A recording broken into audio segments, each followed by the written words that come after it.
What's up, y'all? Reggie here with another video for the Utopian Project. So let's jump into this video. Hey, look, here's another situation going on with weed and black people.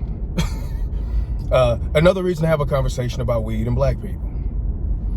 But anyway, I digress. So recently, a lukewarm and very fastly chilling bowl of oatmeal that happens to run one of the most powerful countries on the planet, who happens to be white, recently made a video about weed, black people, incarceration rates, etc., etc. This person just so happened to help co-author legislation that put a ton of black people in jail, by the way. Now, sure, that was a long time ago, and people change, and science changes, and all this sort of bullcrap. But races don't change, supposedly, right? So, anyway, I digress yet again. So, you know, and also in this country, this particular individual and his ilk, his political party, etc. This has nothing to do with the fact that almost exactly a month from now, midterm elections are coming up. Totally has nothing to do with that, and the fact that this president has done all for black people ever, or for this country over the past few years that this president has been in power, whoever I'm talking about, wherever, right? So, whatever, I could just go on and on. But whenever, you know, it's time for certain conversations, I just love him and his ilk, just love to bring up black people. I don't know what that's about, but, I mean, I do know what it's about, but, you know, pun intended. So here we are back again talking about incarceration rates between black and white people. And you get this 3.7 to 4 times as many black people arrested for weed, even though the usage is about the same, depending on what poll data or whatever you're looking at. Where does that data come from? But anyway, that conversation, that point has been going on since 2010. So I don't know what data y'all are looking at. And where that data comes from, and what the source of that is, but it doesn't matter. I mean, it kind of matters, but for the purposes of this video, it doesn't. But okay, black and white people use weed at roughly the same rate. Black people get arrested 3 to 4 times more. So here we are, circling right back. I haven't even got this video up again. Now look. First off, I'm not saying that racism doesn't exist. I'm not saying that black people hadn't been arrested over weed when they shouldn't have been. Heck, there's videos you can see of cops planting stuff. People have videos on, and they're planting stuff in their car. They also do that to other races. But I'm not saying that this doesn't happen to black people, and racist stuff doesn't happen in America, et cetera, et cetera. So don't start that freaking false narrative, that false choice, black and white logical fallacy, nonsense. All right, so that's not what I'm saying. It's straw man nonsense. I'm not saying that. I'm not saying that. Let me say it 3 times. I'm not saying that racism doesn't exist. I'm not saying that bad things don't happen with black people that shouldn't happen because of race, et cetera, et cetera. So let's get that out of the way.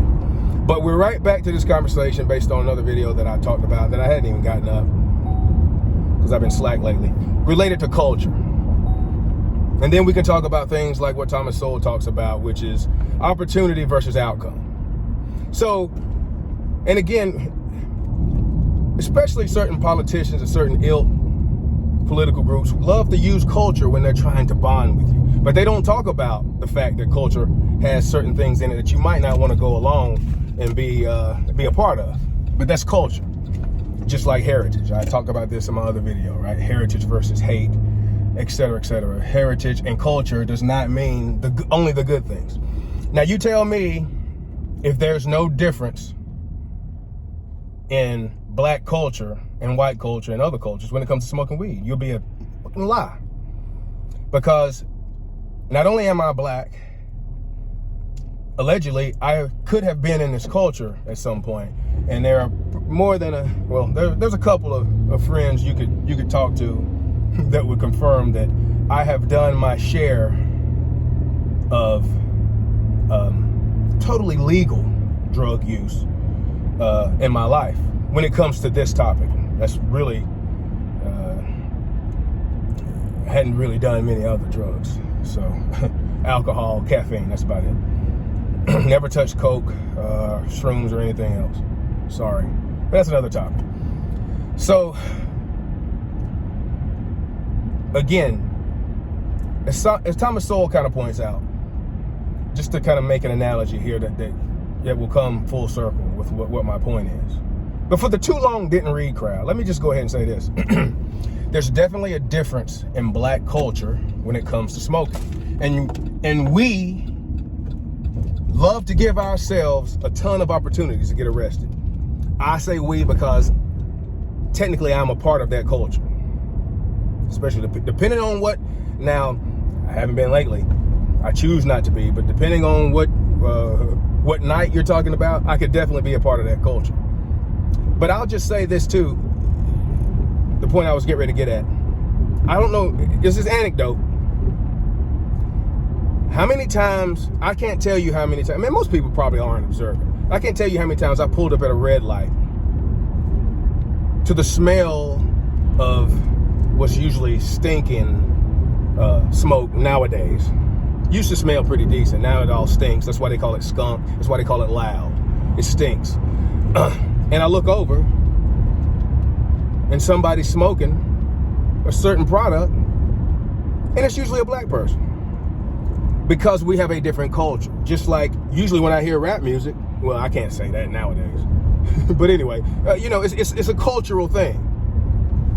So when you give yourself, and anyway, but just to expound on that a little bit. I can't tell you how many times I've done that. I can't tell you how many times I thought about,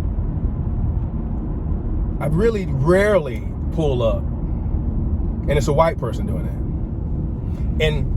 And you listen to the music, and then just the general vibe of certain elements of the demographics, of the smoking demographic, shall we say. A lot of people that like to smoke. There's this general I don't give up attitude, as if, especially in places like South Carolina, where it's illegal, where it's like, it should be legal anyway. And people are just pretty lackadaisical about smoking.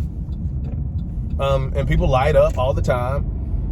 And especially if you listen to rap and a certain, and similar, you will have a lot of suggestion that that goes along with helping people do this.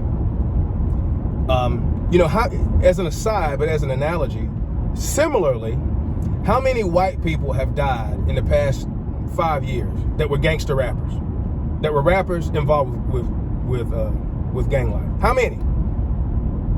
Now, how many black people? How many black people? Is this because of racism? Is this because of slavery, et cetera, et cetera? Like, how many white people do we know have died of drinking lean? Is that racism? Is this because of slavery? Is this because of the racist South? Is this because of racist America, et cetera, et cetera? It's culture. So every time somebody like me wants to criticize this situation and not take this poor me victim mentality bullcrap, especially from white men, old white men who help lock black people up, you're programmed, you want to talk about programs, you're programmed to protect the bullcrap. You want to talk about Stockholm Syndrome. The people really oppressing you are the people who tell you to have this poor me attitude all the time, who never, and I mean never, bring up the words accountability and responsibility when talking about their subjects. Only when talking about their supposed enemies and other people that they don't like. So this bowl of oatmeal can make a speech right before midterm elections, and any other time when there's race baiting involved, which is pretty much all the time when it comes to this political party, but never say anything about personal responsibility and accountability. And that leads to narcissism. And that leads to, you can't criticize me. That leads to protection of the things that pull you down. And when it's a group of people helping do it, it's Stockholm Syndrome.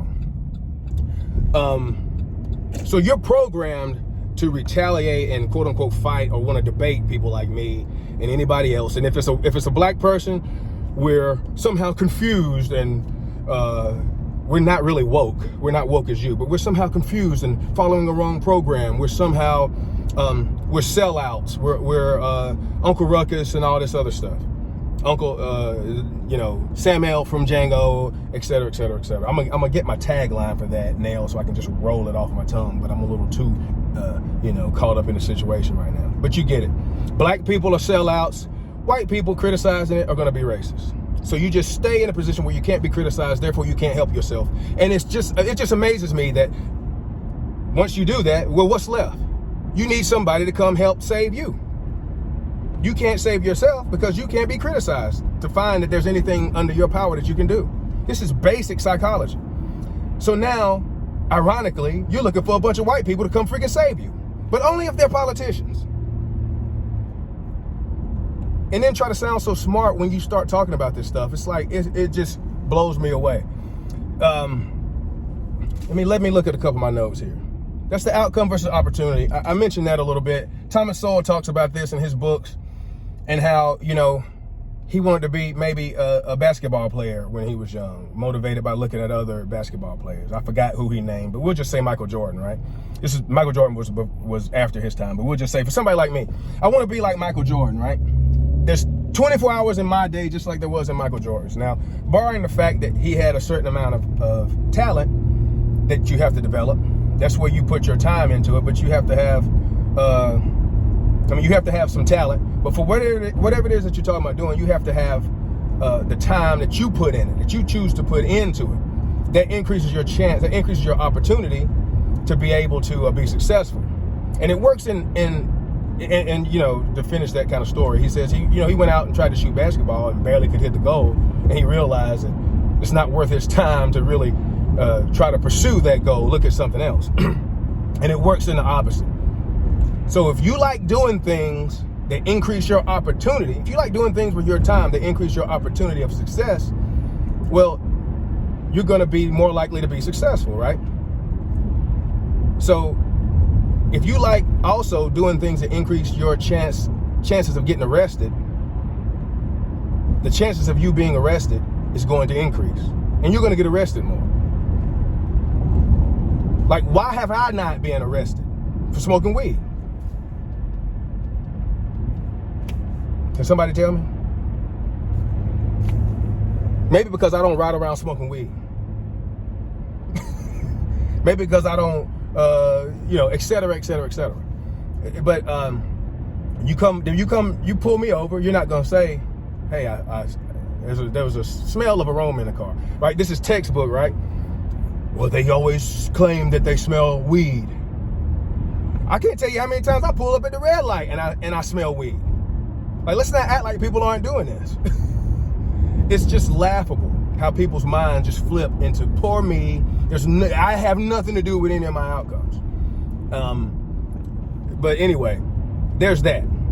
And riding around with shady friends who just like, look, back in the day, I can't tell you how many times, I'm trying to tell you, man. I can't tell you how many times I've been cleaning out my car or go to look for something in my car, and I found weed in the back seat, in the door handle, the space where the door handle is, and the door, the latch to open the door. Or somebody's broken a freaking cigar open in my back seat because I was always the responsible one. Reggie's the quote unquote designated driver. He had the car, et cetera, et cetera. And then you're gonna disrespect me by having a whole blunt of tobacco poured out in the back seat, or you were high and you dropped it, and this, that, and the third. Man, y'all please piss off with this poor me crap. Like, especially if you haven't been part of the culture, you know what you do. I've driven off from the gas tank twice. I've driven off from the gas pump twice with the gas handle still in the car. Did it once and I said, whoa, that was a close call. My life could have changed forever. Stupid. Got back in the game, doing certain things. Did it again. So quit with the poor me crap. And if something would have happened on any one of those days, I would have had nobody to blame but myself. I remember pulling up when Winn-Dixie was still in Williamston, in Mr. Simpson's spot, right there across from McDonald's, or his former spot. I think he sold some of it. I remember getting out of the car and hearing something go, psh, and I had a bag of certain substance fall out that I had sitting in my lap I forgot about. Now, what if law enforcement would have been right there beside me or something? Would have had nobody to blame but myself. So stop, anyway, let me check my notes, anything else. Accountability culture. As an aside too, you know, I come across a video talking about, because I did a little search for things, happened to come across a video where it just reminded me of how everything is about racism, and how obesity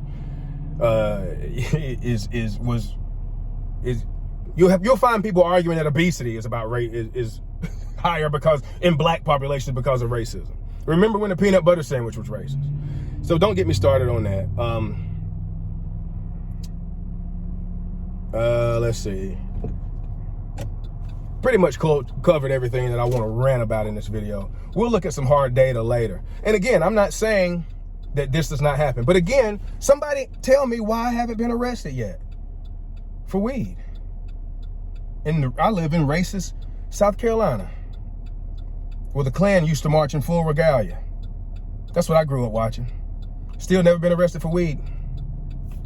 Peace, love, and light. See y'all later.